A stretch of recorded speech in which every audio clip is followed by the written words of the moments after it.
And I have lived my life, I feel like, in such a way that my strongest desires were for positive, healthy relationships. You know, abundance and those kinds of things have come easier to me since I understood that, but relationships. So I've had situations in my life and tragedy, upset, things that I can't tell you I feel like I helped create. If I do have to take all that responsibility, my question is, how do I stay in love with who I am? Because your inner being has stayed in love with who you are, and your quest is to seek harmony with your inner being. In fact, every time you judge yourself or condemn yourself or feel bad, that's your indication that you're off the mark of how Source feels about you. And don't you think Source ought to know? I do get that, I think. But it has to do more with, is there a line? Because I've been to therapists. Nope.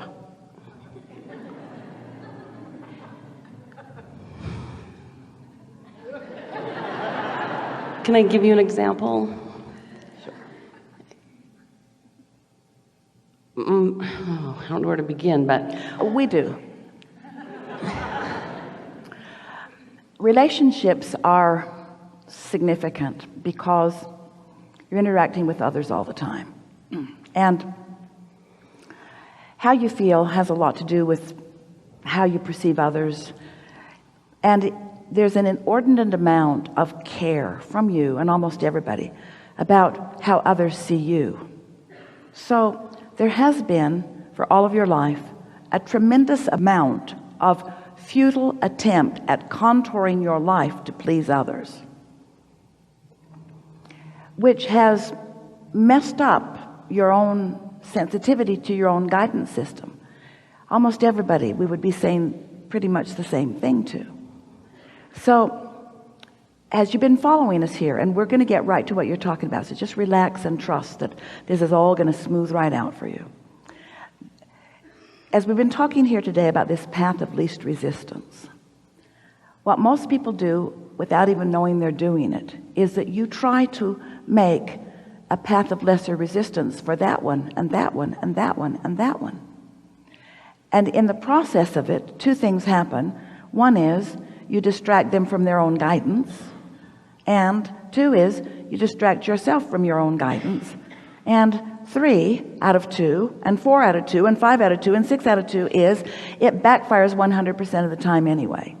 You just kind of got to let people figure stuff out and not try so hard to be the factor that makes it better for all of them.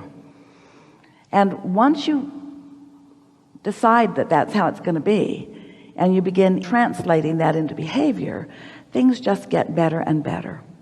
You can be so good to some that you disable them completely.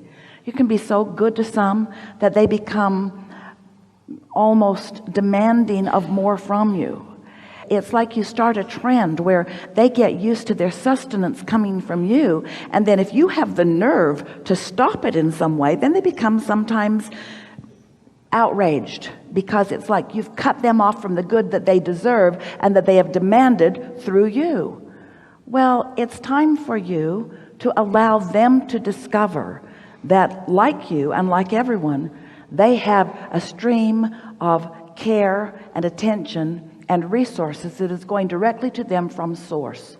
And you're going to let them discover that for themselves, and you stop holding yourself responsible for things that you can't control, that were never any of your business to begin with. You'll feel way better once you start recognizing that. My husband committed suicide. Good for him.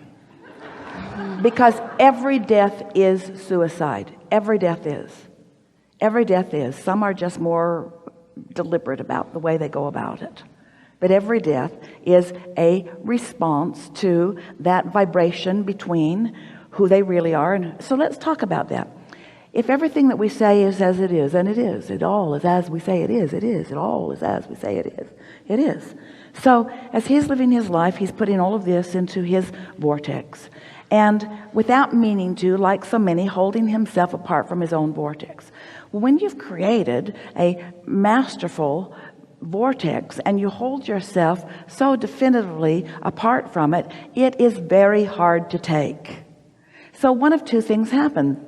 Either you find a way to find alignment while you're still in your physical body, or you find a way to find alignment when you're not in your physical body. But in any case, you find a way to find alignment.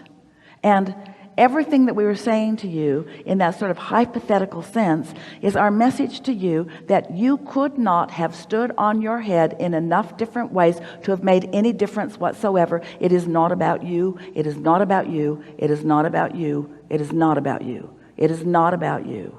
It is not about you. I didn't help create it then. Well, so did every other person on the planet. If the cat had stopped peeing on the couch.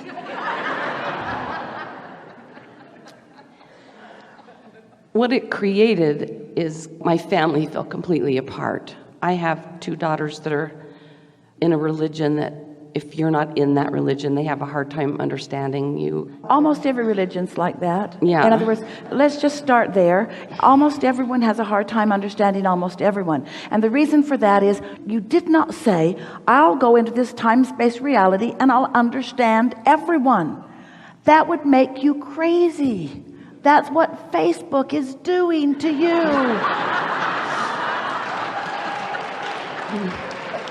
You're so involved in everybody else's lives, you're completely unfocused about your own. Yeah.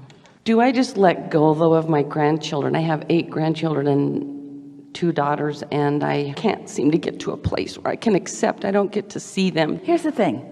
Don't get to the place where you accept. That's like, we don't want you or anyone to ever get to the place where you accept that something that you want can't be. But something that will soothe you today, this minute, immediately, is if you can accept that you have a vibrational relationship with them that you can focus upon and get a feeling for all day, every day. And don't let the absence of the manifestation, just because the manifestation isn't the way you want it this red hot minute, doesn't mean that what you want does not exist.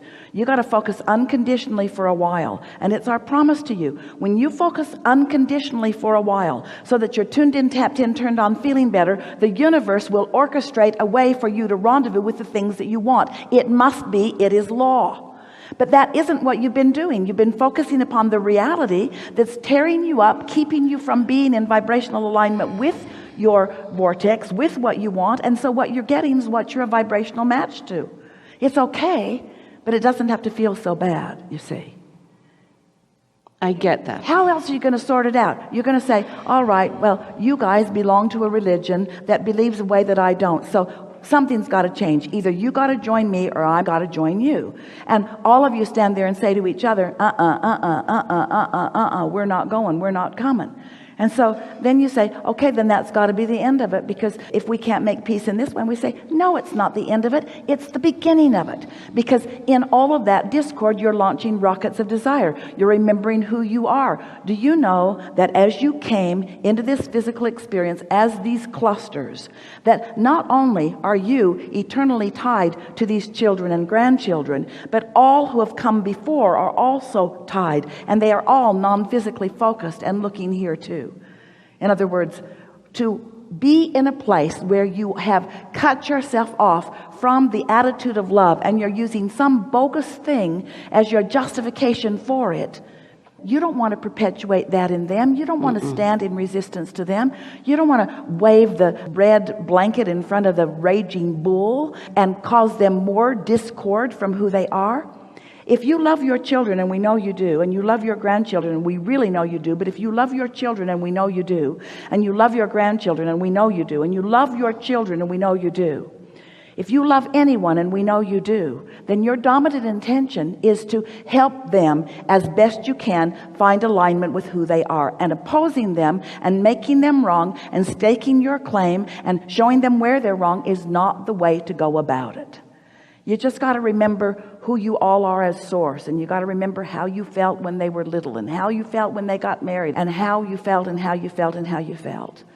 This is the best opportunity that we have ever seen, not because it's big and not because it's tragic and not because it's a big burden. This is the perfect opportunity to discover not just the relief of unconditional love, but the power of it. When you blame yourself, you're walking around with this advertisement that says, I'm to blame. I'm to blame. And weaker people who haven't learned about focus and who don't really care that much about how they feel pick up on your vibe and blame you. So you keep getting blamed for stuff that you have nothing to do with, not because they're looking for a way to blame you, but because you have been carrying that around. Someone who feels guilty will attract someone who has a propensity to blame. It's this law of attraction thing. So what we want to help you to do is to acknowledge that you've been doing just fine, and that the source within you adores you, and that this person who made his transition into non-physical holds no blame whatsoever upon you or upon himself, because now he's in a place where he understands what's really going on. So as you relax little by little and get feeling better and letting yourself like yourself more in the natural way that you will, what happens is we may be channeling Taylor Swift. Haters gotta hate. Haters gotta hate. And you just gotta shake it off. Shake it off. Thank you. Because you cannot please them. You can't understand. The only thing that you can do is to come in alignment with your source. And when you do, the return to that steady, consistent love. See, the thing about relatives is that you got to catch them on a good day. The thing about source is it's always a good day. But you got to be in the vicinity of the good day that source is always flowing to you. So as you find these thoughts that are easier for you to hook up with source, so that you become addicted to that connection, what will happen is you'll find yourself unwilling and eventually not even capable of focusing upon those thoughts that have been putting the resistance on your trail. And this is going to be hard for you to hear, but it's the reality that we want you to know. It's not the decision of your children that is keeping you from your grandchildren. It's the resistance that you've put on your own trail in response to what you think they mean or what you think they're saying to you. Feels like it's a reality that they are creating, because these are demands that they're making. These are edicts that they are putting out there. But that's never what is really happening. Your response to them is just causing you to pile more and more and more stuff on your trail, on your path of least resistance, that's preventing you from what you want. But as you get your attention off of that and on other things, that will begin to dissipate more and more. And then it will one day just feel logical to them. These children are not going to be that old before they begin requesting time with you. And in their alignment, their connection to source, their power of influence will be much greater. And that rendezvous is a sure thing. It's a done deal. It has happened many, many times in the vortex, and it will bring itself all the way to fruition. You've just got to stop being sad in the meantime. We really want to make that statement to anyone who wants anything that hasn't yet manifested. You got to stop being bent out of shape over the fact that the manifestation hasn't happened, because you're being uncomfortable about the fact that the manifestation hasn't happened is what's causing you to put all the stuff on the trail and preventing it from happening sooner. It's not possible for you to not get what you want. We just don't think you should have to croak in order to get your resistance to go away. That is extreme, but it works.